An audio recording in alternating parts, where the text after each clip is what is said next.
속성부터 시작하도록 하겠습니다. 테두리를 표현하는 스타일의 첫 번째 속성은 넥사 보더입니다. 말씀드렸던 것처럼 밴더 빼고 보더, 우리가 알고 있는 테두리를 표현하는 속성 똑같이 생각하시면 돼요.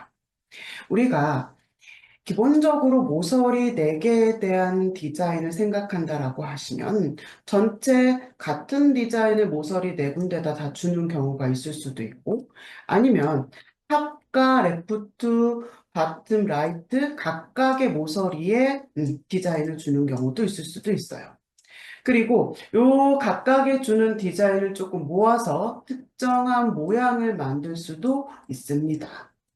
그러니까 예를 들어가지고 내가 탑에다가만 보더를 줘야 되는 상황이다, 이런 경우예요. 그러면 우리 예전에 웹 같은 경우는 보더 탑 이런 속성을 불러다가 그 특정 위치만 줄 수 있었다라고 하는 거.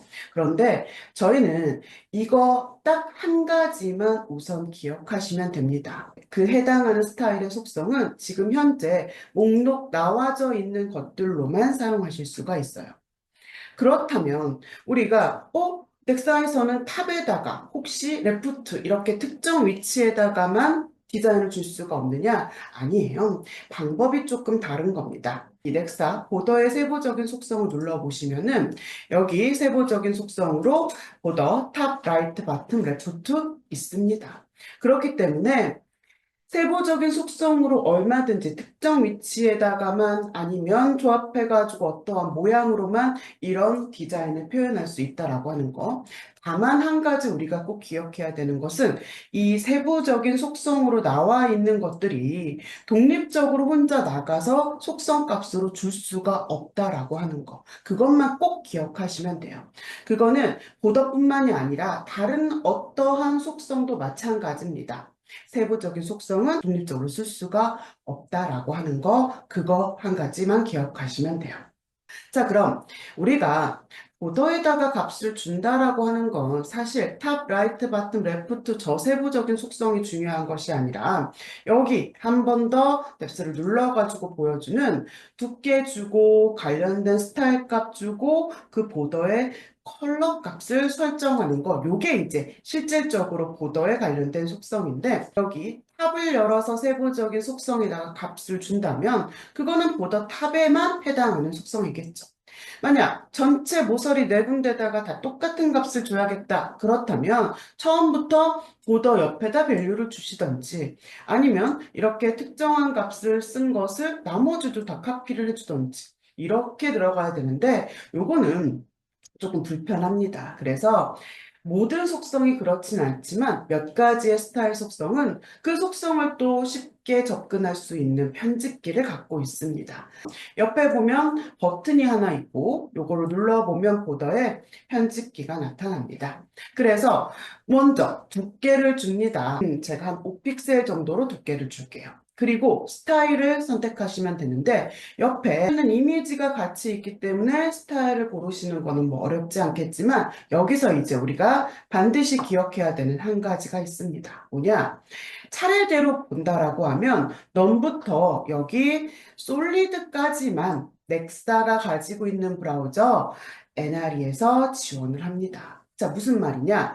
만약에 내가 더블을 선택한 거예요. 두 줄로 보기 위해서. 그래가지고 작성을 했는데 화면이라던가 넥사가 가지고 있는 브라우저에서는 그냥 솔리드로 보이는 반면에 예를 들어서 웹브라우저를 실행했을 때는 더블로 원하는 두 줄의 모양으로 보이는 겁니다. 자, 이렇게 다른 결과를 보여줬을 때 이게 지금 뭐가 작성이 잘못됐는지 혹은 툴에 지금 무슨 문제가 있는지 이렇게 접근할 것이 아니라 스타일 속성 중에 제약이 있는 속성이 있다라고 하는 거. 그래서 넥사에서는 보시는 것처럼 솔리드까지만 지원된다라고 하는 거. 관련된 내용은 지금 창 하단에 설명이 되어져 있고 우리 도움말에서도 정보를 볼 수가 있습니다. 모든 속성을 그렇다고 해서 도움말을 다 찾아보면서 작업할 수 있는 것은 아니기 때문에 이렇게 제약이 있는 건 꼬집어서 언급을 하겠다, 이런 의미로 생각하시면 돼요. 솔리드 한번 선택해 볼게요. 솔리드를 선택하고 그 다음에 이제 컬러를 주는데 만약에 속성창에서 직접 컬러 값을 줬다라고 하면 바로바로 이제 입력을 했겠지만 지금 여기 이제 편집창에서 볼 때는 우선 컬러를 쓰는 방법은 두 가지를 조금 권해드려요. 기본적으로는 컬러 네임 주겠죠. 빨강, 레드, 뭐 블루, 그린. 그래서 여기 버튼을 눌러보시면은 몇 가지의 컬러가 예시로 이렇게 리스트업이 되어져 있고 여기서 그냥 선택하셔도 돼요. 그리고 아니면 우리 RGB 헥사 코드로 쓰시는데 다시 말씀드리지만 반복이 되더라도 저희는 6자리를 다 입력해야 된다고 하는 거 그것만 기억하시면 됩니다. 그래서 컬러는 컬러 네임을 쓰셔도 되고 아니면 이렇게 스티커가 다 존재합니다. 그래서 임의로 컬러를 선택해가지고 잡아주실 수도 있고 아니면 직접적으로 원하는 결과, 원하는 컬러를 입력할 수도 있다라고 하는 거. 그래서 저는 빨강색을 넣었어요. 픽셀에 솔리드에 빨강으로 어디를 전체 모서리를 다 주겠다. 이렇게 편집창을 쓸 때는 그 위치를 반드시 표기해야 됩니다. 자, 그러면 어디에다 주겠다까지가 선택이 됐기 때문에 OK를 눌러서 이제 보더가 쓰이는 것을 한번 봅니다. 저희는 보시는 것처럼 우선 두께의 단위가 절대로 생략이 안 됩니다. 이거는 다른 스타일 속성도 마찬가지예요. 다 단위가 들어가는 속성들은 무조건 생략이 안 된다는 거. 설령 두께가 0이라고 할지라도 저희는 반드시 단위를 입력해야 됩니다. 그리고 하나 띄고 스타일의 값을 주시는 것이고 마지막에 이제 컬러가 들어가게 되는 거예요. 만약에 내가 스타일하고 컬러를 바꿔서 입력을 했다. 그렇다라고 하면 편집기 입장에서는 이거는 문법적인 오류가 됩니다. 그러니까 약속된 그 순서대로 이렇게 입력해야 된다 생각하시면 돼요.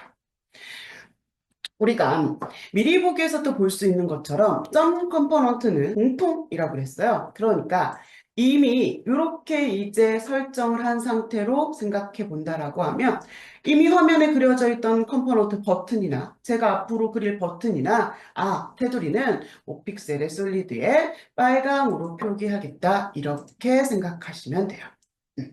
그래서 선 테두리에 대한 디자인의 첫 번째는 넥사 보더입니다. 그러면 선에 대한 속성의 두 번째 보더 레디어스라고 하는 속성입니다. 이거는 우리 모서리의 모양을 설정하는 속성이죠. 쉽게 생각하시면 돼요. 우리 모서리에 라운드 주는 거 이런 거 생각하시면 됩니다. 제가 임의로 한 값을 10 정도 줘보도록 할게요. 그러면 이것이 의미하는 거는 뭐냐? 꼭지점을 기준으로 내가 값을 준 것만큼 가서 라운드를 그려주겠다. 이런 의미로 생각하시면 돼요. 그래서 보시는 것처럼 만약에 제가 10픽셀을 딱 주고 끝냈다라고 하면 라운드 모서리를 어떻게 주느냐? 여기 미리 보기에서 보시는 것처럼 전체 모서리 네 군데에 똑같은 라운드 값을 주겠다. 이런 의미가 됩니다. 그런데 만약에 뭐 예를 들어서 디자인이 어떤 특정 위치에다가만 라운드를 주는 경우 있을 수 있죠. 뭐 왼쪽 상단이나 아니면 마주보는 대각선으로만 라운드를 준다던가. 이런 식으로 디자인의 스타일이 조금 달라진다라고 하면 레디어스도 여기 앞에 로드 버튼 눌러보시면요. 보시는 것처럼 세부적인 속성이 의미하는 거 탑, 레프트, 탑, 라이트 이런 식으로 각각의 모서리 위치라고 보시면 돼요. 그러니까 값을 하나 줘가지고 모서리 네 군데 전체 동일한 값을 줄 수도 있고 아니면 특정 위치만 다른 값을 줄 수도 있습니다. 자, 우리가 아까 보더, 넥사 보더 값에서도 확인했던 것처럼 저는 대표로 모든 모서리에 같은 디자인을 표현하는 거를 말씀드렸지만 여기도 보시다시피 각각의 스타일 속성은 경우의 수로 여러 값들을 표현할 수가 있다라고 하는 거. 그렇다고 해서 이 시간에 속성을 이제 하나하나씩 짚어보면서 그 속성이 표현할 수 있는 경우의 수를 다 설명드릴 수 있느냐? 그건 없겠죠. 그렇죠? 시간적으로도 부족하고 모두 다 기억하기도 쉽지 않습니다. 그렇기 때문에 보시는 것처럼 속성에 대표로 쓰일 법한 밸류를 설명드립니다. 하지만 나중에 내가 진짜로 특정 위치만 라운드를 주는 디자인을 표현해야 된다던가 아니면 내가 받았어요. 스타일시트를 받아가지고 편집하는 상태에서 이전 작업자의 값이 이렇게 간단하게 끝나지 않고 막 길게 이런저런 값이 들어가져 있다. 그렇다라고 하면 그 순간에 확인하시면 됩니다. 내가 그렇게 입력해야 되는 그 시점에 도움만 레퍼런스 참고하셔가지고 체크하시면 돼요. 만약에 물론 도움만 헬프에 헬프로 가셔가지고 검색이라던가 색인으로 우리가 찾아볼 수도 있겠지만 내가 확인하고자 하는 것이 아주 명확하게 딱 특정 속성이다라고 한다면 그 속성 선택하시고 F1 누르세요. 그러면 선택한 값에 해당하는 것으로 바로 이렇게 결과를 확인하실 수가 있으며 하단에 보시면은 관련돼 가지고 어떻게 입력하면 어떤 결과를 얻게 된다라고 하는 것들이 다 설명되어져 있기 때문에 기본적으로 참고하실 수 있습니다. 그래서 우리는 지금 각각의 속성을 확인하면서는 대표로 입력되는 밸류의 값의 형태를 체크해 볼 것이고 이제부터 만약에 이렇게 그 값에 대해서 좀 더 정확하게 혹은 다양하게 입력되는 값들이 필요하다. 그렇다면 방금 말씀드렸던 것처럼 도움말 참고하셔가지고 제어하시면 돼요. 그래서 여기까지 보더 레디어스하고 넥사 보더 선, 테두리를 표현하기 위해서 사용하는 스타일 속성이다라고 하는 거 말씀드렸습니다. 그럼 다음으로 폰트에 대해서 먼저 설명드리도록 할게요. 자, 폰트라고 하는 것은 말 그대로 우리 쉽게 생각하시면 돼요. 글꼴 바꿔주고, 폰트의 사이즈 변경해주고, 뭐 볼드라던가 이탈릭 같은 효과를 주고, 그러한 것들을 확인하는 속성이 여기 폰트입니다. 그래서 폰트의 세부적인 속성을 보시면은, 그 목록이 조금 많습니다. 하지만 그 세부적인 속성이 어떤 의미인지가 헷갈린다? 똑같아요. 해당 속성 선택하셔가지고 여기에 입력되는 밸류의 목록을 확인하시면 또 대충 어떤 것을 표현하겠구나라고 하는 것을 체크해 보실 수 있는 거. 그래서 여기도 마찬가지입니다. 각각의 세부적인 속성을 따로따로 값을 이제 움직여가면서 표현할 수도 있고 아니면 폰트도 편집창을 가지고 있어요. 그래서 뒤에 버튼 누르셔가지고 오픈되는 팝업의 편집창에서 우선 첫 번째 큰 창으로 보여지고 있는 거 이거 폰트 패밀리 글꼴입니다. 뒤에 드랍 버튼을 눌러보시면 확인할 수 있겠지만 앞에 체크박스로 되어져 있어요. 무슨 말이냐? 선택되어져 있는 속성 에어리얼 없으면 내가 그 다음에는 이 폰트로 하겠다.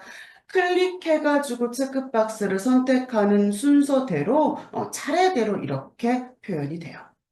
여기 글꼴을 선택하는 거에서 한 가지 조금 생각하셔야 될 부분은 지금 현재 목록으로 보여지고 있는 것은 내 시스템에 있는 폰트가 그대로 이제 노출이 됩니다. 그렇기 때문에 보시는 것처럼 뭐 바탕, 예를 들어서 도둠 이렇게 선택을 하면 한글로 그 글꼴이 표현이 된다라고 하는 거. 그래서 이거 한 가지 글꼴에서는 그냥 한글로 이렇게 써져 있는 거 그대로 두지 마시고 폰트는 영문으로 변경해서 표현하시라고 하는 거, 요거 한 가지 추가적으로 설명드려요. 그리고 그 밑에 영역에 나와져 있는 첫 번째 이 부분은 다 크기입니다. 내가 직접적으로 글꼴의 사이즈를 설정할 수도 있는 것이고 드랍 버튼 눌러서 선택할 수도 있고요. 버튼을 올리고 내려가지고 변경할 수도 있는 겁니다. 그런데 이제 여기서 중요한 건 뭐냐? 단위죠. 만약에 제가 여기 속성창에서 단위를 확인했다라고 하면 우리가 처음 접하더라도 뒤에 드랍 버튼이 보여지고 있어요. 그러니까 지금 현재 보이는 포인트 PT 단위 말고 또 뭐가 있겠구나 이런 걸 이제 생각할 수가 있고 눌러서 확인하실 수가 있는데 이 창을 이용하면 다른 모든 것은 너무나 편리한데 단위가 마치 뭐 하나 픽스된 것처럼 보여지기 때문에 저희가 단위 여러 가지가 있다라고 하는 거. 그래서 기본적으로 지금 포인트로 되어져 있는 거 아시다시피 같은 크기의 단위에 따라서 얼마나 다르게 보여지는지는 우리는 충분히 알기 때문에 반드시 가이드된 대로 본인이 설정한 대로 단위는 꼭 확인하셔야 돼요. 그리고 우리가 이걸 또 같이 생각할 수 있는 세부적인 속성이 라인하이트라고 하는 값이 있습니다. 라인하이트, 이거는 여러 줄의 텍스트가 입력될 때 요거 줄과 줄 사이에 간격을 조절하는 속성으로 폰트의 세부적인 속성으로 들어가져 있어요. 사용하는 방법은 똑같습니다. 먼저 단위를 고르죠. 예를 들어서 제가 퍼센테이지를 선택했다라고 하면 우리가 픽셀의 단위 높이로 생각했을 때 그 20에 얼마 몇 퍼센트를 간격으로 주겠다. 이런 것들을 이제 계산해 가지고 표현할 수가 있다. 그리고 만약에 이것이 랭스 똑같은 픽셀의 단위로 표현된다라고 한다면 이거는 자, 예를 들어서 제가 여기다가 30을 한번 줘볼게요. 그러면 이런 의미로 보시면 됩니다. 이 글꼴이 기본적으로 전체가 할당되는 게 30입니다.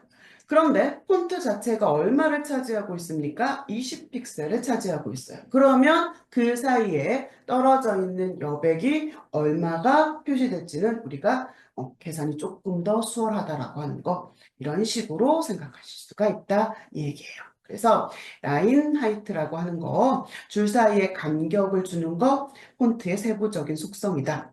그리고 뒤에 나머지 두 개 아이콘은 우리 볼드, 이탈릭 둘 다 주셔도 되고 필요에 따라서 한 개만 선택하셔도 되고 저는 볼드 값만 한번 줘볼게요. 그리고 나서 OK를 누릅니다. 그러면 폰트라고 하는 속성은 어떻게 우리한테 보여지느냐?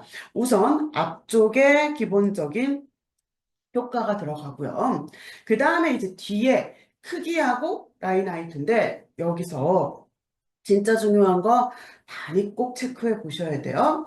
앞쪽, 슬래시 앞쪽에 있는 것이 우리 폰트의 크기고 뒤에 라인 하이트 값 준 거. 요렇게 만약에 설정되어 있다라고 하면 실질적인 줄 간격은 10픽셀이 될 것이다. 요렇게 이해하시면 돼요. 그리고 폰트 페미니가 있습니다.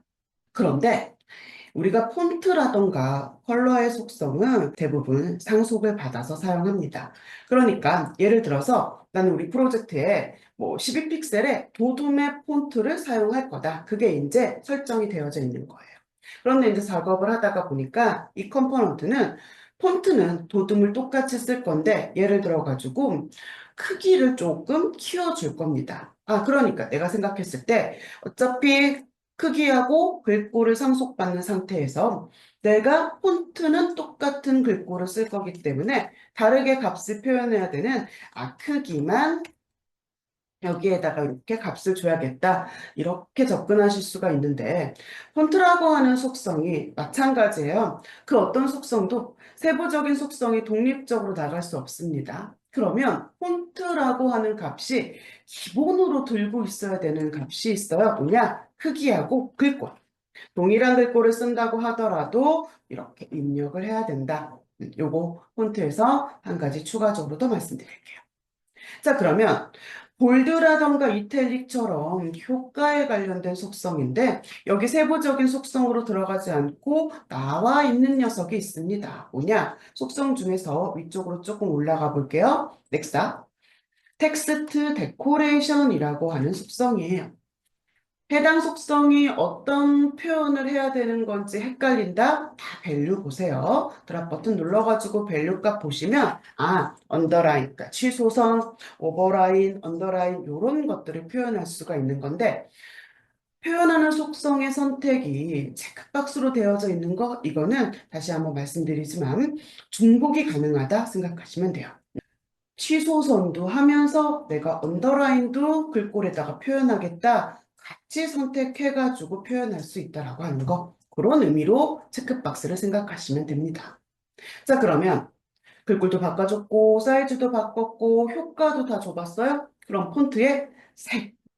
그 속성은 말 그대로 컬러라고 하는 속성을 가지고 있습니다. 컬러. 똑같아요. 사용하시는 방법. 컬러 네임 주시던지 아니면 RGB 헥사 코드로 쓰시되 반복되더라도 6자리를 다 입력해야 된다. 컬러는 누가 가지고 있던지 간에 입력받는 형태가 똑같습니다. 그러면 이번에는 컬러 네임으로 한번 줘볼게요. 폰트의 컬러를. 그린으로 한번 둡니다. 미리 보기에서 보시는 것처럼 해당 결과를 체크해 보실 수가 있어요. 자, 그럼 우리가 이제 화면에 가서 버튼의 디자인을 보면 조금 더 쉽게 접근할 수 있겠지만 버튼 컴포넌트는 이 텍스트, 아이콘 등의 객체가 드래그해서 그린 컴포넌트 가운데 정렬이 됩니다. 모든 컴포넌트가 버튼처럼 가운데로 정렬이 기본은 아닌 거예요. 컴포넌트에서 따라서 조금씩 다른데 우선 우리가 지금 버튼을 보고 있으니까 내가 예를 들어서 버튼을 디자인을 하고 정렬을 가운데다 둘 거다라고 해서 온라인 값을 따로 주실 필요가 없는 겁니다. 만약에 온라인 값을 따로 주면 오히려 더 안 줘도 되는 값을 불필요하게 저희도 스타일리스트를 작성하면서 불필요하게 적용하는 값을 줄이고 반복되는 것을 중복돼서 쓰지 않고 이것의 베이스 똑같아요. 그렇기 때문에 온라인은 가운데로 정렬이 되는데 만약에 내가 디자인에 따라서 온라인 정렬을 뭐 왼쪽에다 줘야 된다거나 탑에다 줘야 된다거나 해서 변경을 해야 된다라고 하면 여기 텍스트 온라인이라고 하는 속성이 밸류 보시면 아시다는 것처럼 레프트, 센터, 라이트로 정렬을 주실 수가 있고 버티컬 온라인이라고 하는 속성으로 탑, 미들, 바텀 이렇게 정렬 값을 변경할 수가 있습니다. 자, 그럼 예를 들어 가지고 내가 왼쪽으로 정렬을 해야 되는 상황이에요.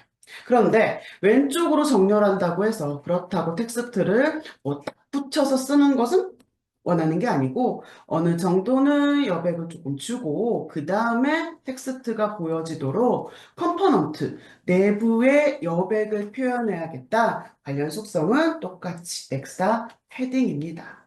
만약에 제가 여기다가 패딩 값을 그냥 한 10으로 줘볼게요. 입력을 하면 이것은 여백이 어떻게 전체 그러니까 탑, 라이트, 바텀, 레프트에 다 표현이 되는 것이고 만약에 특정 값만 줘야 된다? 여기서 세부적인 속성으로 조절하실 수 있다라고 하는 거 다시 말씀드리지만 세부적인 속성이 독립적으로 쓰일 수가 없다라고 하는 거지 표현하지 못하는 것은 절대 아니다라고 하는 거 생각하시면 돼요.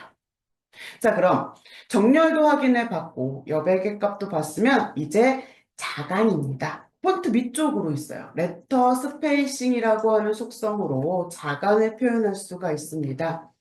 0 기준으로 플러스 값 주면 서로 벌어지고 미리 보기 확인하시면 돼요. 마이너스 값 주면 서로 붙어가지고 표현되는 자간인데 자간처럼 플러스 주면 벌어지고 마이너스 주면 서로 붙는 이러한 밸류를 받는 속성이 한 가지가 더 있어요. 마지막에 있는 거 워드 스페이싱입니다. 레터 스페이싱이 자간이라고 한다면 워드 스페이싱은 단어 사이의 간격이라고 생각하시면 돼요. 자, 그리고 폰트라고 하는 그룹 안에 마지막 추가되는 속성이 있습니다. 뭐냐? 백그라운드 위에 있어요. 넥사 워드랩이라고 하는 속성입니다.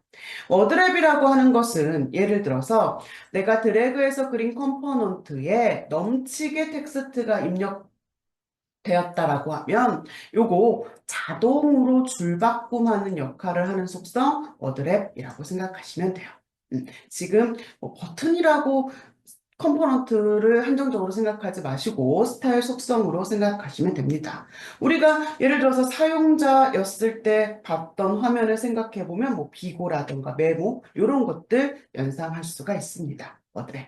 그래서 종류는 선, 테두리를 표현하는 속성보다 훨씬 많지만 찬찬히 확인해 보면 폰트에 관련된 속성도 어렵지 않게 이해하실 수가 있습니다. 그러면 배경 가기 전에 그 외 속성 그룹으로 먼저 가볼게요. 그 외는 말씀드렸던 것처럼 이름만 들어도 어떤 역할을 하는지 어떤 효과를 주는지 알 수 있을 법한 속성. 첫 번째, 박스 섀도우입니다. 자, 그림자를 표현하는 속성이죠. 세부적인 속성을 보면 이렇게 표현되는 상태에서 그림자가 객체로부터 얼마큼 떨어져 가지고 표현될 건지를 확인하는 값, 옵셋이고요. 그 그림자의 흐림 효과를 얼마나 줄 건지를 표현하는 블러가 있고요. 그림자의 색은 어떻게 표현할 건지를 주는 컬러 속성이 세부적으로 있습니다. 그런데 제가 언급하지 않은 속성이 있어요. 그 첫 번째가 인셋이라고 하는 속성인데 그림자는 기본적으로 바깥쪽에 표시가 됩니다. 그런데 나는 만약에 안쪽으로 표현하고 싶다. 인셋 값을 주시면 돼요. 그리고 스프레드는 그림자가 축소 혹은 확대되는 형태의 값을 설정하는 건데 이거를 왜 따로 말씀드리느냐? 자, 이게 바로 브라우저에 제약이 있는 두 번째 속성입니다. 자, 무슨 말이냐? 내가 그림자를 안쪽에 주고 싶어요. 그래가지고 인셋 값을 준다 하더라도 넥사, NRE에서는요, 그냥 바깥쪽에 표현됩니다. 하지만 웹브라우저로 실행했을 때는 내가 인셋 값 안쪽으로 표현한 값이 표시될 거라고 하는 거.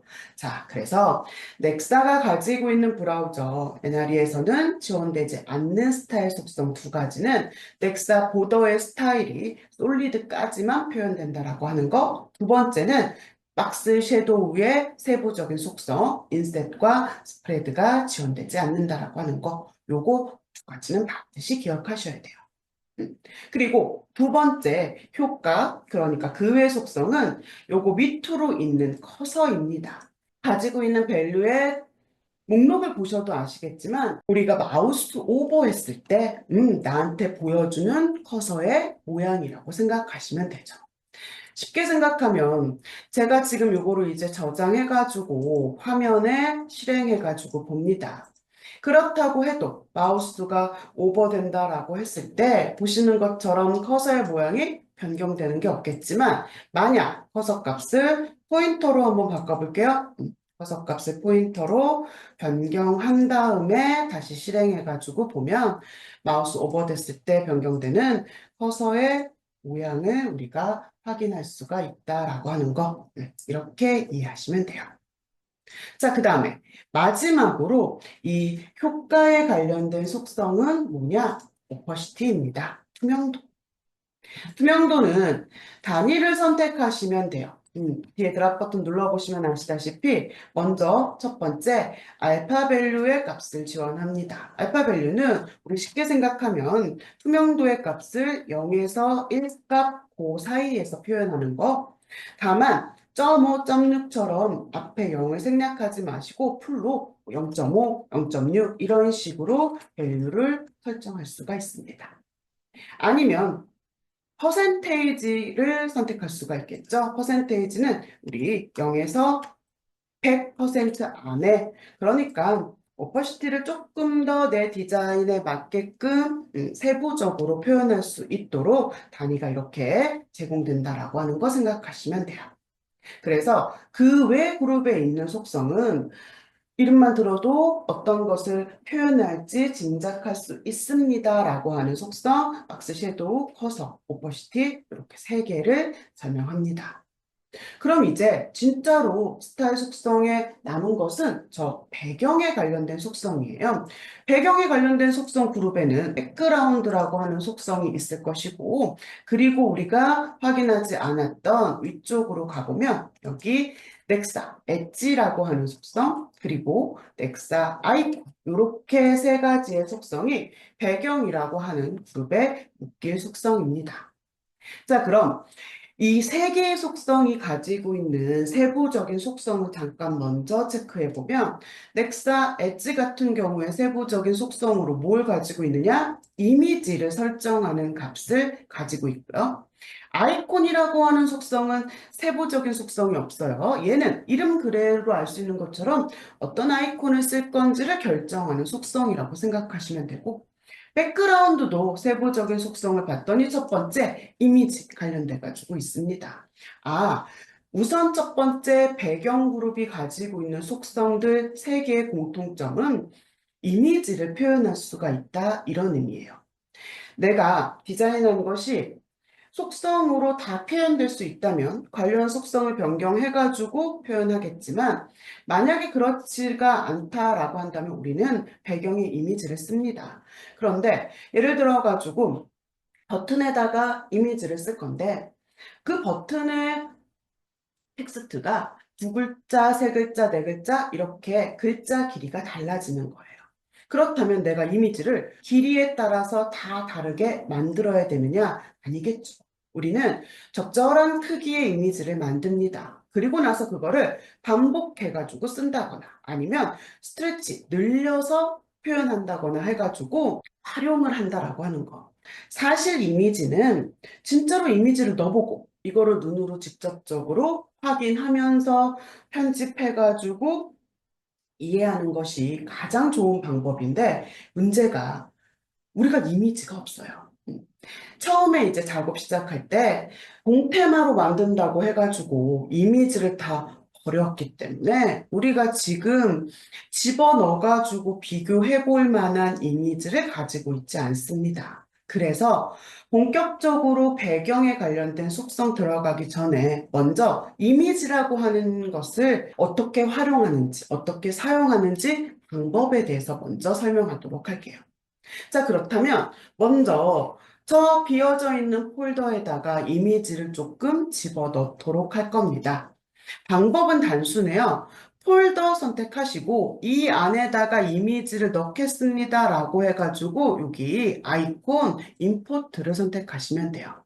그럼 이미지는 뭘 쓸 거냐? 우리 첫 시간에 다운로드 받은 교육자료 안에 있는 이미지를 쓸 겁니다. 그래서 저는 지금 현재 교육자료가 바탕화면에 있는 상태예요. 그러니까 여러분들은 여러분들 교육자료가 어디 있는지를 체크하시면 돼요. 저는 바탕화면에 교육자료 안에 이렇게 01 이미지라고 되어져 있는 거 여기로 갑니다.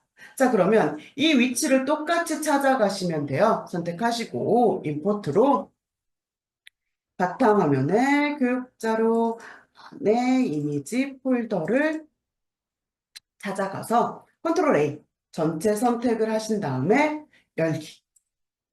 그러면 보시다시피 이미지가 이렇게 임포트된 걸 확인할 수가 있습니다.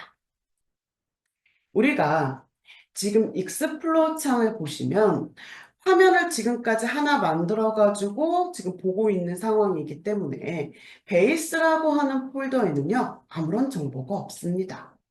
진짜로 그런지 제가 탐색기를 열어가지고 확인해 보면 마찬가지죠. C 밑에 넥사프로 프로젝트 밑에 베이스 폴더에 아무것도 없습니다. 자, 그런데 만약에 내가 다른 사람한테 화면을 받는 거예요. 화면을 받아가지고 예를 들어서 받은 화면을 베이스 폴더에다가 집어 넣습니다.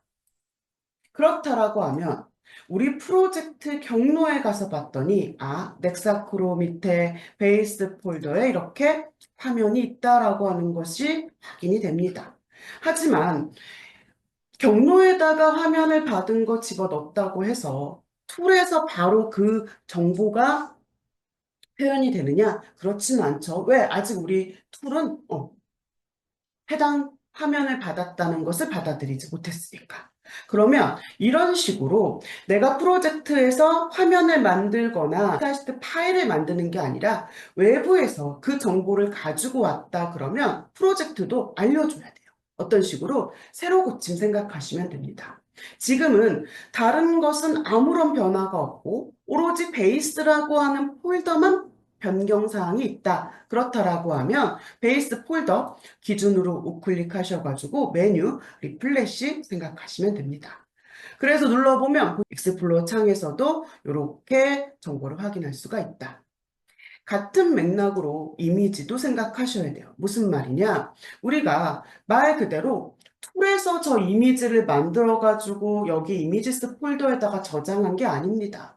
외부에 있는 정보를 임포트 가지고 온 거예요. 그렇기 때문에 이 이미지도 밖에서 가지고 왔다라고 하는 거를 알려줘야 된다. 지금은 변경된 정보가 테마니까 테마를 기준으로 우클릭 똑같이 리플래시 합니다. 새로 고침을 하게 되면 내가 기준을 잡은 거 밑에 있는 정보들은 보시는 것처럼 닫히면서 새로 고침이 돼요. 만약에 변경된 정보가 여러 가지다 그렇다라고 하면 프로젝트 자체를 우클릭, 리플래시 할 수 있습니다. 그런데 화면이라던가 테마라던가 이런 것들은 지금 프로젝트 다 밑에 있죠. 그러니까 어떤 상황에서도 프로젝트를 새로 고침하시면 오픈되어져 있는 화면이라던가 테마 이러한 정보들은 다 갇히면서 보시다시피 이렇게 새로 고침이 될 거다.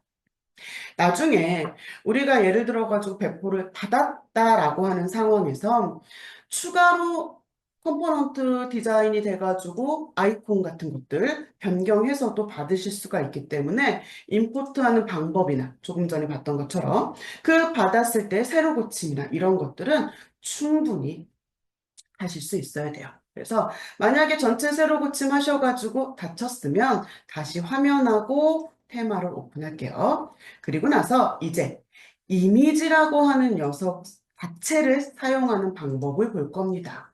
단순해요.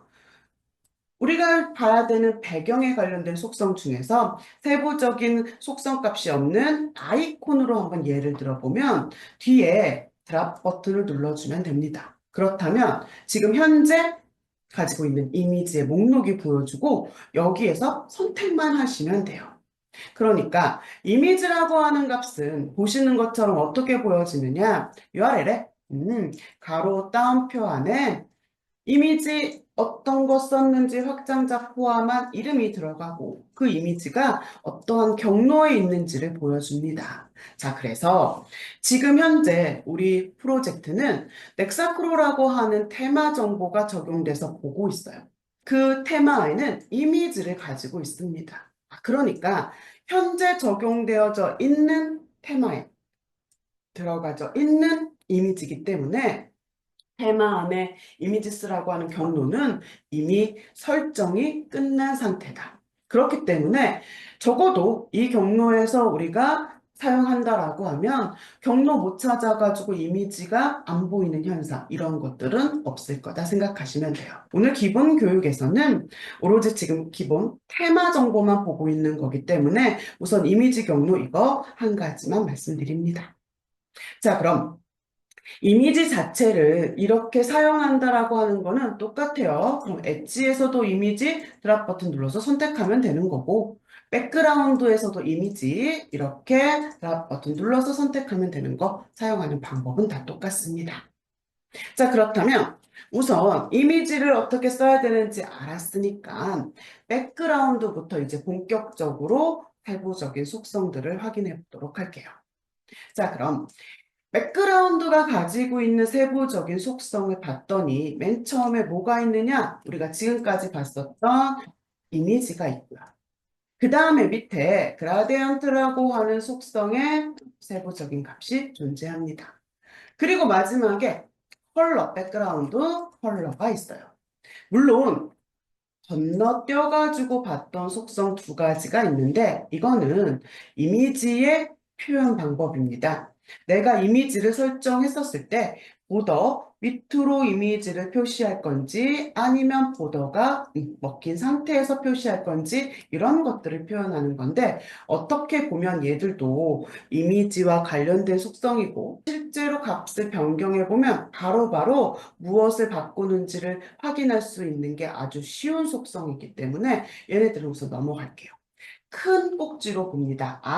백그라운드 배경에는 내가 이미지로 쓸 수도 있고 아니면 그라데이션으로 표현할 수도 있고 아니면 컬러 하나를 줘가지고 값을 설정할 수도 있다. 이렇게 생각하시면 돼요. 컬러는 당연히 컬러 네임이나 아니면 RGB 코드로 쓸 수 있게끔 설정하는 속성이 될 것이고 그 다음에 이제 그라데이션이 있는데 여기 이제 그라데이션은 보시다시피 세부적인 속성이 이렇게 이제 4개를 갖고 있습니다. 앵글이라고 하는 거, 그라데이션의 방향을 설정하는 거죠. 위에서 아래로 떨어질지, 위로 올라갈지, 옆으로 갈지, 대각선으로 갈지, 이렇게 이제 설정하는 속성이고, 그 다음에 스타트하고 엔드 컬러 스탑이라고 나와져 있는 거는 무슨 색으로 시작해서 무슨 색으로 끝날 거냐, 이거를 의미합니다. 마지막에 리스트 컬러 스탑이라고 나와져 있는 세부적인 속성은 조금 이제 헷갈릴 수 있는데 뭐냐? 스타트하고 엔드 컬러가 있다면 그 스타트하고 엔드 사이에 우리가 더 볼륨감을 있게끔 표현하기 위해서 중간에 컬러를 추가하는 케이스가 있을 수가 있죠. 그렇게 스타트하고 엔드 중간에 추가되는 컬러 값의 표현이 리스트 컬러 스탑인데 이렇게 설명을 들으면 이해하기가 조금 불편합니다. 그래서 그라데이션도 마지막으로 편집창을 가지고 있어요. 앵글이라고 하는 거 방향을 설정합니다. 그런데 만약에 내가 방향값을 입력하지 않는다라고 하면 기본적으로 흘러가는 방향이 어떻게 되냐? to bottom이에요. 위에서 아래로 떨어지는 거. 그러니까 어떻게 생각해 보면 to bottom 주나 값을 안 주나 결과가 동일하다.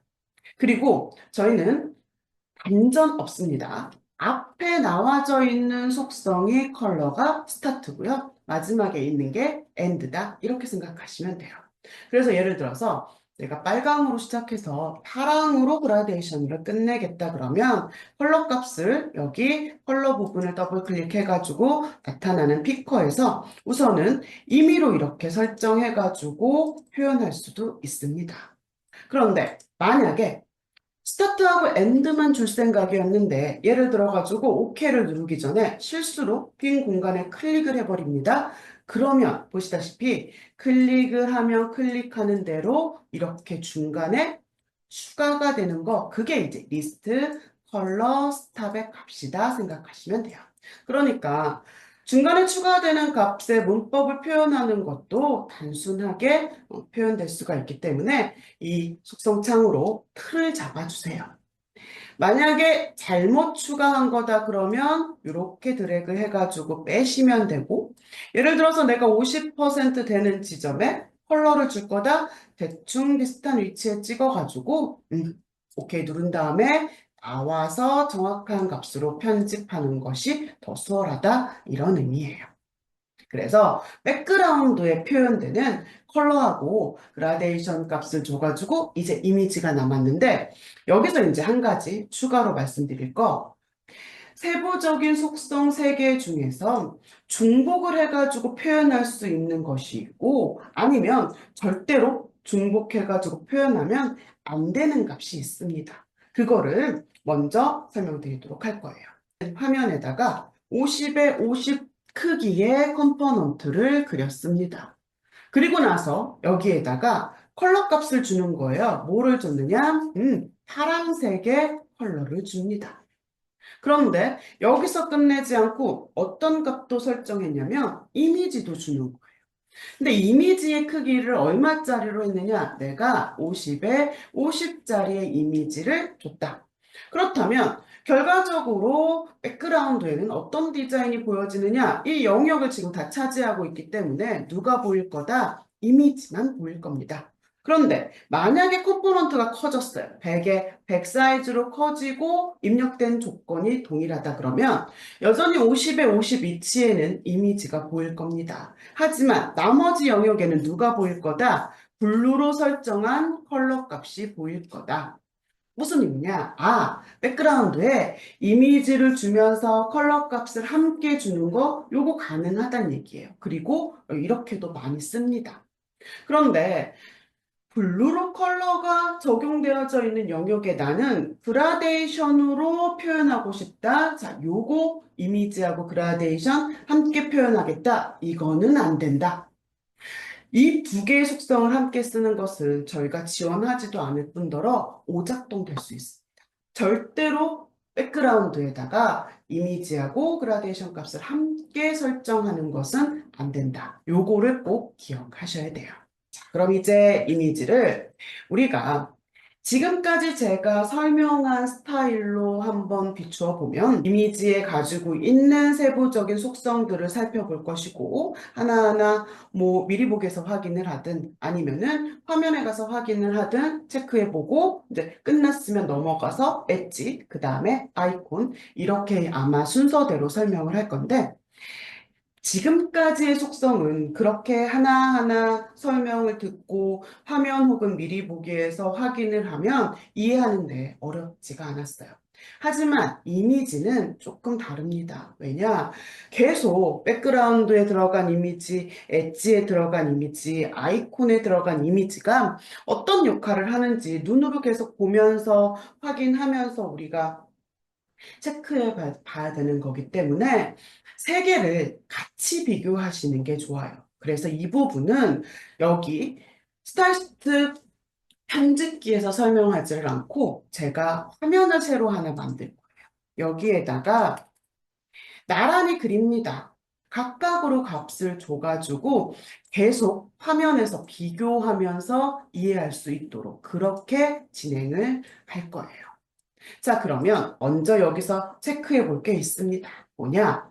우리가 지금까지는 이제 속성을 입력하기만 했는데 계속 확인했던 것처럼 창에다가 입력을 하면 바로 여기 화면에서 호환이 돼가지고 값을 보여주고 있었어요. 그럼 만약에 제가 삭제를 해볼게요. 삭제를 해보면 당연히 보더에 줬던 값을 삭제하면 지워질 겁니다. 그런데 속성 값을 삭제해가지고 봤더니 그 밸류만 지워지느냐? 아니에요. 계속 보시는 것처럼 아이콘이라고 하는 속성이 두 번째 있는데 제가 이거를 지웁니다. 그랬더니 두 번째 있던 밸류뿐만이 아니라 이 프로퍼티 역시 삭제되고 있는 거를 지금 보실 수가 있습니다. 그렇다면 제가 다시 값을 줘볼게요. 맨 처음에 있는 보더를 한번 다시 줍니다. 그랬더니 지금 현재 리스트업 되어져 있는 거 맨 밑으로 보더가 창으로 봤을 때 맨 처음에 있었는데 이렇게 무슨 말이냐 우리는 지금 속성을 조금 계속 눈에 익으시라고 어트리뷰트를 불러와 가지고 속성을 입력했어요. 그래서 이미 다 리스트업이 돼 있기 때문에 제가 왔다 갔다 하면서 속성 값을 줘도 얘도 이제 찾아가 가지고 보여줍니다. 그런데 실제로 여러분들이 작성하실 때 저렇게 속성을 다 불러다 놓고 편집하시는 일이 많지 않아요. 내가 필요한 값만 주겠죠. 그러면 보시는 것처럼 입력한 순서대로 리스트업 됩니다. 그럼 지금 현재 보더가 빨강으로 되어져 있고 폰트에 관련된 속성 몇 개가 이제 설정되어져 있는 상태에서 말씀드렸던 것처럼 이제 각각의 속성이 갖고 있는 이미지가 어떤 의미가 있는지를 하나씩 체크해 볼 건데 우리가 아직 문법이라고 하는 건 공통 점 컴포넌트 해가지고 작성하는 것밖에 안 배웠기 때문에 같은 속성을 같은 컴포넌트에다가 주기 위해서 이번에는 선택해가지고 화면 프로퍼티의 스타일 그룹에서 직접적으로 설정할 겁니다. 자, 그럼 이제부터 프로퍼티 창에다가 바로바로 입력하면서 새 속성이 어떤 차이가 있는지를 설명하도록 하겠습니다. 먼저 백그라운드가 가지고 있는 이미지입니다. 제가 백그라운드가 가지고 있는 이미지에다가 임포트한 이미지 중에서 여기 목록으로 보면 마지막에서 두 번째 있는 요 조그만 이미지를 배경에다가 설정할 거예요. 이유는 단순합니다. 누가 봐도 제가 화면에 그린 컴포넌트보다 설정하겠다고 하는 이미지가 조그마니까 저것을 설정했을 때 딱 나타나는 결과를 보면 백그라운드 이미지가 무슨 일을 하는지가 훨씬 이해가 수월하기 때문에 그렇게 생각하시면 돼요. 저 이미지를 사용하는 이유. 그래서 URL에 드랍 버튼 눌러가지고 목록들 중에서 마지막에서 두 번째 선택합니다. 제가 선택함과 동시에 화면에 어떻게 보여지는지를 보시면 돼요. 내가 선택한 이미지가 배경에 꽉 차도록 어떻게 반복이 돼서 보여지고 있다라고 하는 거. 백그라운드가 가지고 있는 이미지가 하는 일은 반복이다. 이렇게 생각하시면 돼요. 그러고 나서 이제 결과를 보면 사실 저렇게 반복의 역할을 한다라고 하면 우리가 선택한 이미지의 사용이 원하는 결과를 얻는 선택이라고는 생각이 안 듭니다. 그쵸? 그러니까 저 repeat이라고 하는 세부적인 속성을 활용해서 우리가 쓰이는 경우가 어떤 경우가 있는지를 다른 이미지로 한번 예를 들어가지고 생각해 보면 만약에 내가 이거와 똑같은 배경의 결과를 표현하고 싶어요. 그래가지고 이미지를 저 사이즈로 이제 잘랐는데 디자인을 봤더니 굳이 저만한 크기로 이미지를 자르지 않고 딱 필요한 픽셀만큼만 잘라가지고 반복을 해서 써도 동일한 효과를 얻을 수 있겠다라고 한다면 이만한 사이즈의 이미지가 쌓이는 것과 이 밑에 있는 이 사이즈의 이미지가 쌓이는 거 이거는 분명히 영향을 줄 거다. 지금 현재는 우리가 화면에 구현된 것도 없고 이미지도 많이 사용된 게 없기 때문에 별 차이를 느끼지 못하겠지만 나중에 이제 실제 프로젝트에서는 더 많은 이미지들을 쓰실 거고 화면도 구현을 할 거고 그렇기 때문에 이런 차이는 파악해가지고 사용하시는 게 좋아요. 크기에 맞는 이미지를 만들어가지고 설정한다라고 하면 반복을 기본적으로는 컴포넌트에 다 차게 반복이 되기 때문에 여기 세부적인 속성 보면 건드릴 수 있습니다. 반복을 빼준다거나 아니면 특정 방향으로만 반복을 표현하겠다 이런 식으로 체크할 수 있다라고 하는 거. 그런데 리핏에 관련된 속성을 놓고 봤더니 이미지의 세부적인 속성이 하나 더 있어요. 뭐가 있느냐? 포지션이라고 하는 게 있습니다. 자, 그럼 포지션에 관련해 가지고 한번 생각을 해보는 건 우리 이런 화면을 한번 접해볼게요. 자, 예를 들어 가지고 내가 왼쪽 상단에 이러한 로고를 표현해야 됩니다. 배경이 흰색으로 깔려져 있고 로고가 가운데 한 개만 딱 표현되게 자, 이 그림대로 디자인을 체크해야 돼요. 그렇다라고 하면 컴포넌트를 그려서 우선은 백그라운드에 컬러를 집어넣어 줘야겠죠. 우리 컬러하고 이미지를 같이 쓰는 거는 가능하다 그랬어요. 그래서 백그라운드에 흰색의 이미지를 줍니다. 그리고 나서 이 로고를 선택을 할 건데 보시는 것처럼 로고를 나는 하나만 표현할 거다. 나는 이렇게 선택을 한다고 하더라도 기본적으로 백그라운드에 들어가면 반복의 역할을 합니다. 그러니까 한 개만 있으면 되니까 어떻게 하면 됩니까? 리핏의 스타일을 노 리핏, 반복을 빼주는 거죠. 자, 반복을 빼고 나서 보니까 보시는 것처럼 눈에 확 잘 들어오는 게 있습니다. 뭐냐? 저 이미지의 위치입니다. 포지션이라고 하는 속성에서의 호리젠탈하고 버티컬은 우리 정렬 생각하시면 돼요. 정렬. 지금 현재 어디 있습니까? 레프트 탑에 있습니다. 자, 이거 가운데다가 옮겨주려면 호리젠탈도 버티컬도 센터로 맞춰주시면 되겠죠. 백그라운드 이미지가 가지고 있는 세부적인 속성 중에서 포지션은 우리 정렬, 얼라인을 생각하면 된다. 요거를 이제 기억하시면 돼요. 근데 문제가 호리젠탈하고 버티컬 말고 세부적인 속성이 또 하나 있는 겁니다. 백그라운드 사이즈라고 하는 속성이고 이것도 밸류를 가지고 있네요. 자, 그럼 이 각각의 밸류가 뭘 의미하는지 한번 살펴볼 건데 이거는 제가 미리 조금 만들어 볼게요. 컴포넌트에다가 이미지를 주고 그 이미지를 반복을 뺀 다음에 센터로 설정을 할 겁니다. 그리고 컴포넌트를 크기를 한 300에 200 자, 이렇게 배치를 한 다음에 이제 비교해서 한번 같이 볼게요.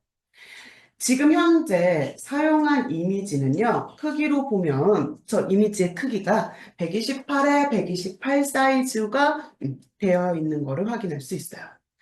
그럼 저는 지금 세팅한 상태가 어떤 상태냐? 컴포넌트는 300에 200의 크기로 제가 그린 거고요. 그 안에 들어가는 이미지는 128입니다. 이런 상태로 놓고 아무것도 건드리지 않으면 내가 백그라운드 이미지에 설정한 값 그대로 보여지는 거예요. 그런데 여기에서 이제 백그라운드 사이즈 어떤 속성? 첫 번째 요거 커버부터 오토 누르면 아무것도 변화되는 게 없어요. 똑같아요. 자, 커버를 눌렀더니 어떻게 변경이 되는지 결과만 놓고 보면 사이즈가 변하죠. 백그라운드 사이즈라고 하는 거는 뭐라고 생각하시면 되냐면 백그라운드 안에 있는 이미지 크기입니다. 커버의 값을 받으면 보시는 것처럼 이미지가 무조건 스트레치가 되는데 누굴 기준으로? 컴포넌트 기준으로 그냥 늘어나는 겁니다. 무슨 문제가 있느냐? 원래 이미지가 가지고 있는 비율 등은 무시하기 때문에 원래 가지고 있는 이미지에서 잘려가지고 보일 수 있다라고 하는 거. 그게 커버예요. 그리고 두 번째, 컨테인이라고 하는 속성은 마찬가지로 컴포넌트 크기만큼 이미지 사이즈가 변경되는데 이번에는 커버하고 다른 점, 이미지가 가지고 있는 비율은 유지하고 이미지가 커지기 때문에 이번에는 컴포넌트에 남는 영역이 있을 수 있다. 이게 컨테인입니다. 세 번째, 픽셀 단위를 선택해가지고 제가 50으로 한번 줘볼게요. 그랬더니 보시는 것처럼 원래 이미지 크기 128과 상관없게 내가 준 값 50에 50대로만 이미지가 보여지고요. 이것이 만약에 단위가 퍼센테이지로 변경이 된다면 보시다시피 컴포넌트를 기준으로 50% 비율을 차지하게끔 이미지 크기에 변화가 있다. 지금 포지션에 저 백그라운드 사이즈 값이 가지고 있는 의미를 다 외우실 필요는 없어요. 하지만 이렇게 크기가 변경될 수 있는 속성이 존재한다. 여기까지는 보셔야 됩니다. 아까도 말씀드렸던 것처럼 각각의 속성은 다양한 값을 받을 수가 있습니다. 백그라운드는 우리가 워낙 많이 활용하고 사용해야 되는 속성에서 나중에 우린 아마 이렇게 밸류가 적용된 게 보여질 거다. 그래서 백그라운드는 조금 다양하게 적용돼 가지고 표현되는 밸류를 한번 확인해 보고자 다양하게 값들을 집어넣어 봤어요. 보시는 것처럼 첫 번째, 그냥 이미지만 집어넣고 아무것도 건드리지 않았더니 반복이 돼가지고 나한테 보여지고 있고요. 이미지를 놓고 그 반복이 되는 스타일의 값을 내가 임의로 변경한 케이스도 있고요. 아니면 백그라운드에 이미지를 집어넣고 반복을 빼버리고 정렬을 변경하고 컬러까지 같이 쓴 경우가 있다. 그럼 아까 포지션에 우리가 막 커버, 컨테인 이렇게 사이즈를 변경한 값은 어떻게 보여지느냐? 이렇게 슬래시가 되고 뒤에 값이 붙는 형태로 보여집니다. 지금은 이렇게 보여지는 형태가 뭘 의미하는지 그것만 조금 눈에 한번 익혀두시면 돼요. 그래서 백그라운드 이미지는 조금 다양하게 값을 가진 결과를 체크해 봤습니다. 자, 그럼 너무 복잡한 이미지에 관련돼서 설명을 드렸기 때문에 이번에는 조금 단순하게 아이콘 속성을 봐.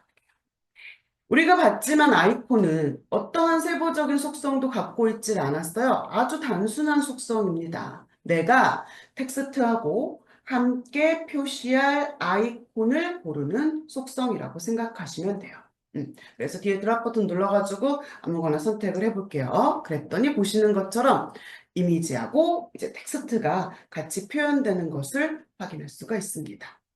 그런데 여기서 이제 중요한 게 뭐냐? 우리는 지금 보시는 것처럼 이미지가 텍스트 이제 왼쪽으로 같이 표현되고 있는데 우리 상황에 따라서는 저 아이콘이 텍스트 오른쪽으로 표현되는 경우가 있을 수도 있고 아니면 텍스트 위 혹은 아래쪽에 표현되는 경우가 있을 수도 있습니다. 그래서 아이콘 속성은 세부적인 속성 값이 없는 대신에 함께 생각해 봐야 되는 다른 속성이 있어요. 뭐냐? 어떤 아이콘을 쓸 건지를 결정하는 속성이 있고 그 밑에 보면 아이콘 포지션이라고 하는 속성으로 그 아이콘의 위치를 어디다 둘 거냐를 결정하는 속성이 있습니다. 그러니까 건드리지 않으면 기본적으로는 왼쪽으로 가는데 만약에 제가 이거 똑같이 카피해서 붙인 다음에 저 포지션의 값을 라이트로 바꿔볼게요. 그러면 보시는 것처럼 내가 선택한 위치로 옮겨지는 것을 확인할 수가 있죠. 그래서 포지션이라고 하는 속성으로 그 아이콘의 위치를 결정하실 수가 있는 건데 예를 들어서 나는 왼쪽으로 이제 이미지를 줘야 돼요. 그런데 결과적으로 뭐가 지금 내 디자인과 다르냐? 아이콘하고 텍스트가 너무 붙어 있는 겁니다. 그러면 저 두 사이에 간격을 조절할 수가 있어야겠죠. 관련된 속성, 아이콘 포지션, 텍스트와 아이콘 사이의 간격을 조절하는 속성, 텍스트 패딩이라고 하는 속성이 있습니다. 자, 이거는 밑에 있는 넥사 패딩하고는 완전히 다르죠. 넥사 패드는 컴포넌트 내부의 여백을 조절하는 속성이 되는 거고요. 텍스트 패딩은 아이콘하고 텍스트 사이의 간격을 조절하는 속성이 됩니다. 자, 그럼 진짜로 한번 패딩 값을 줘볼게요. 자, 이거 똑같이 또 카피해가지고 붙인 다음에 텍스트 패딩 속성에다가 왼쪽 값으로 한 10 줘볼게요. F 값에 10을 줍니다. 그랬더니 보시는 것처럼 그쵸? 그만큼의 간격이 벌어지는 거예요. 이름 그대로 텍스트한테 패딩을 주는 겁니다. 자, 무슨 말이냐? 제가 위에다 줬던 텍스트 패딩 값을 똑같이 카피해가지고 밑에 버튼에다가 줘볼게요. 그랬더니 이것은 내가 원하는 결과로 보여지지 않습니다. 왜냐? 똑같이 생각하시면 돼요. 이번에는 아이콘이 어디 있느냐? 텍스트 오른쪽에 있어요. 그럼 내가 간격의 사이를 벌려야 되는 값은 왼쪽이 아니라 오른쪽이 되는 겁니다. 아, 그러니까 패딩의 라이트 값을 설정해야겠죠. 그래서 우리가 아이콘하고 텍스트가 함께 표시되는 상황에서의 간격 값을 보려면 먼저 체크해 봐야 될 거, 그 아이콘이 텍스트 기준으로 어디에 있는지 그 위치를 체크하고 그 다음에 그 위치에 맞는 패딩 값을 주시면 됩니다. 그래서 아이콘이라고 하는 속성은 상대적으로 세부적인 속성이 없어서 간단하지만 함께 생각해야 되는 아이콘 포지션, 텍스트 패딩이라고 하는 속성이 있다. 그럼 마지막, 엣지입니다. 제가 엣지에다가는 이미지를 이제 기본적으로 선택하는데 어떤 이미지를 선택할 거냐면 조금 큰 거, 요거 세 번째 있는 이 이미지를 선택해가지고 결과를 확인해 보도록 할 거예요. 세 번째 있는 이미지. 그런데 지금 보시는 것처럼 제 화면에서의 컴포넌트, 버튼 컴포넌트의 보더가 빨간색이라서 지금 이미지의 기본적인 컬러하고 비슷해가지고 이미지가 어떻게 보여지는지 제대로 확인이 안 됩니다. 그래서 이번에 보더를 빼볼 거예요. 무슨 말이냐면 지금 그래도 많지는 않지만 보더 값을 설정하는 것만 보여드렸기 때문에 지금 설정된 보더를 없애는 거. 그 방법을 보여드릴 겁니다. 똑같아요. 두께 주고 스타일 넘값으로 주시면 되는데 여기서 중요한 거 두께가 0으로 들어가도 단위가 절대 생략되면 안 된다라고 하는 거 요거를 한 번 더 말씀드립니다. 자, 그리고 나서 이제 엣지를 보면 보시는 것처럼 제가 컴포넌트를 선택해가지고 막 늘렸다가 줄였다가 크기를 조절합니다. 크기를 조절하면 조절하는 대로 이미지가 어떻게 그 컴포넌트에 꽉 차게 보여지고 있어요. 스트레치가 이미지가 여기 넥사 엣지 이미지가 하는 일은 뭐다라고 하는 거 스트레치입니다. 음. 자, 그러면 이미지를 그냥 조그맣게 잘라가지고 늘려서 쓰면 되니까 마냥 늘려서 쓰면 되겠다 이렇게 또 이제 생각할 수가 있는데 문제가 있어요. 지금 이미지가 제가 화면을 조금 확대하면 좀 더 자세히 보이겠지만 이게 늘어나는 것까지는 좋은데 문제가 뭐냐? 이미지가 다 깨져서 보입니다. 원래 요 느낌의 이미지로 안 보이는 문제가 있죠. 그래서 엣지 속성에서 중요한 값은 뭐냐면 이거예요. 뒤에 이렇게 붙는 거 fixed width, height 요 값입니다. 자, 그럼 우리가 저 세부적인 속성이 의미하는 것이 뭔지 아직 잘 모르니까 제가 그대로 카피해가지고 붙인 다음에 엣지 값을 여기 픽스드 위드 하이트를 한 10 정도 줘볼게요. 넉넉하게. 자, 그리고 나서 결과를 봤더니 확실하게 두 개의 이미지가 다른 결과를 보여주고 있어요. 현재 이미지를 기준으로 한번 설명을 드리자면 지금 라운드가 있습니다. 그런데 이게 이미지가 마냥 늘어나려고 하다 보니까 라운드도 늘어나면서 이미지가 이렇게 깨져 보이는 결과를 얻게 되는 거다. 그렇다면 픽스드 위드 하이트 값을 준 것의 의미는 뭐냐? 얘는요. 모서리를 기준으로 내가 값을 준 값만큼 어떻게 움직이지 못하게 잡고 있는 거예요. 저 라운드가 늘어나면서 이미지가 깨져 보이면 그 라운드를 내가 못 움직이게 잡고 있는 거다. 이렇게 생각하시면 되는데 이제 문제가 제가 얼마를 줘야 될지 모르니 넉넉하게 10픽셀을 주겠습니다 했습니다. 그러면 뭐 마냥 이렇게 큰 값을 넉넉하게 주면 되느냐? 아니에요. 저 모서리를 기준으로 이렇게 10을 줬다라고 하는 거는 말씀드렸던 것처럼 꼭지점을 기준으로 내가 값을 준 것만큼 움직이지 못하게 잡고 있는 건데 이게 뭐 왼쪽 상단, 오른쪽 상단만 모서리를 잡고 있는 것이 아니라 여기서 10픽셀을 잡고 내려가고 밑에서도 잡고 옆에서 위에서 이렇게 사방으로 값을 준 것만큼 다 잡는 겁니다. 그러니까 예를 들어서 만약에 내가 조그맣게 이미지를 만들어야겠다는 생각으로 이미지를 5에 5 사이즈로 만들어서 값을 이렇게 줬다? 이거는 말이 안 되죠. 왜? 이 픽스드 값을 설정한 사이즈가 아예 안 나오기 때문에. 그러니까 다 함께 생각해야 돼요. 디자인을 한 거에 따라서 예를 들어서 픽스드 값을 주면 이 설정 값을 적용시키기 위해 최소 이미지는 얼마가 돼야 되겠다라고 하는 것을 연결해서 생각할 수 있어야 되는 거고 그렇게 최소 이미지라고 하는 것이 만들어지려면 픽스드 위드하고 하이트 값을 마냥 크게 줄 수 있느냐? 아닙니다. 예를 들어서 10픽셀을 줬다라고 하는 것은 그것은 내가 여기 꼭지점을 기준으로 10만큼 잡고 있는 것이 특정 부분만이 아니라 모서리 4개에서 다 잡아야 되기 때문에 최소 이미지라고 하는 것이 이 크기를 다 받아들일 수 있는 사이즈가 돼야 된다 이거예요.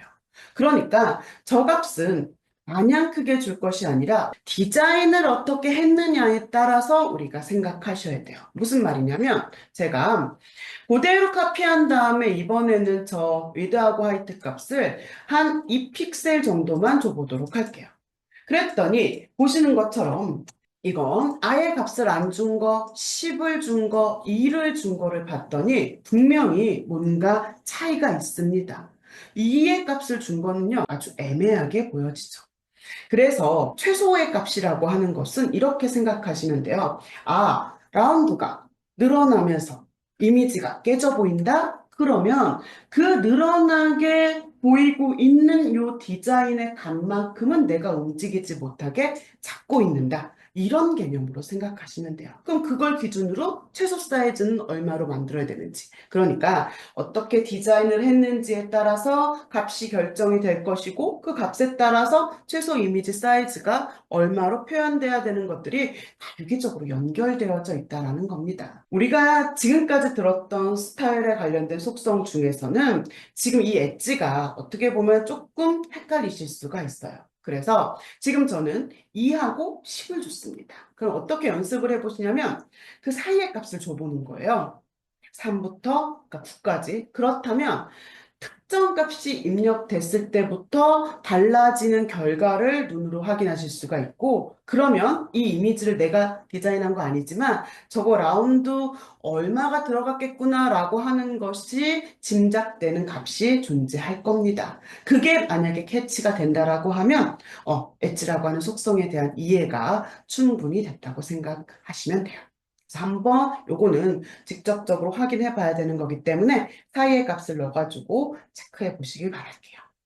그래서 여기까지 해가지고 우리가 스타일이라고 하는 그룹 안에서 내가 디자인을 표현할 수 있는 속성에 대해서 설명을 드립니다. 그랬더니 여기 중간에 넥사 말고 또 프리픽스가 붙어가지고 있는 밴더 RTL이라는 말이 붙은 속성들이 보여지고 있는데 요거를 가만 한번 살펴봤더니요. 이 RTL이 붙어져 있는 속성이 가지고 있는 게 뭐냐면 이미지에 관련돼서예요. 백그라운드 이미지, 엣지 이미지, 아이콘 이미지에 관련된 속성만 요런 프리픽스가 붙어져 있는 값들이 있습니다. 자, 이게 무엇을 의미하는지 지금부터 설명을 드릴 건데 얘는 정말로 그 필요한 상황에서 설정한다고 생각하시면 돼요. 설정 자체는 어렵지가 않습니다. 그런데 왜 이거를 굳이 또 따로 설명을 드리냐면, 만약에 진짜로 저 세 개의 속성과 관련해가지고 작성을 했으면 단순하게 스타일시트 작성에서 끝내지 않고 우리가 옵션 영역에서 건드려야 되는 부분이 있어요. 그거를 설명드리려고 이거를 추가적으로 말씀드리면, RTL이라고 하는 것은 right to left를 생각하시면 됩니다. 방향에 관련된 거예요. 우리가 기본적으로 언어는 이렇게 left를 기준으로 흘러갑니다. 그런데 언어의 기준이 변경되는 게 있어요. 우리 예를 들어서 아랍어권 같은 경우. 그래서 그런 언어의 이슈가 있을 때 생각하시면 되는 속성이에요. 자, 무슨 말이냐? 내가 예를 들어서 로그아웃 버튼을 디자인을 합니다. 그런데 로그아웃 버튼에 아이콘을 집어넣어 줄 건데 아이콘을 누가 봐도 방향성을 알 수 있게끔 아이콘이 작업이 됐어요. 자, 우리 프로젝트에서 언어가 변경이 된다고 합니다. 그러면 그 언어의 흐름에 맞게끔 이 로그아웃이 쓰여질 것이고, 이 아이콘이 여기에 이제 와야 되는데, 이 모양이 그대로 이곳에 온다고 생각을 해보세요. 어떻습니까? 너무 이상하죠, 그렇죠? 만약에 언어 방향의 흐름이 달라졌다라고 하면 아이콘도 어떻게 그 흐름에 맞는 모습으로 보여지는 것이 옳다.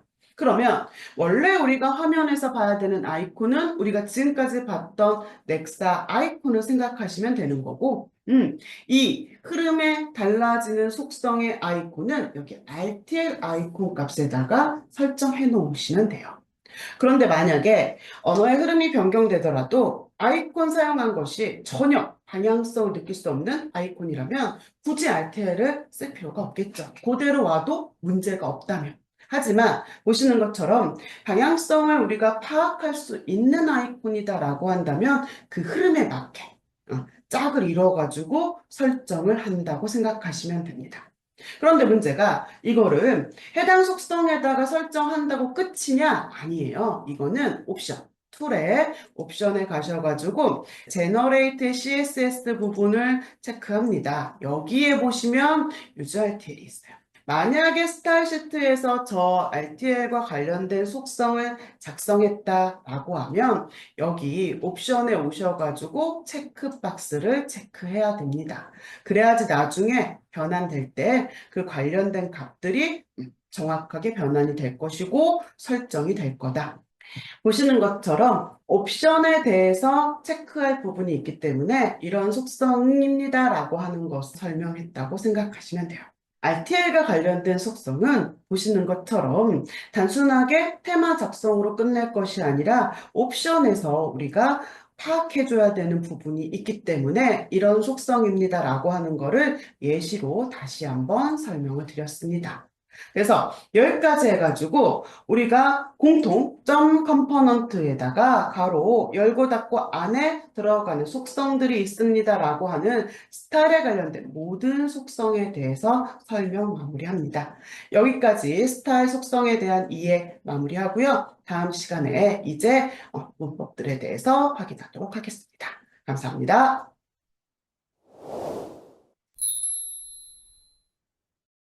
투비소프트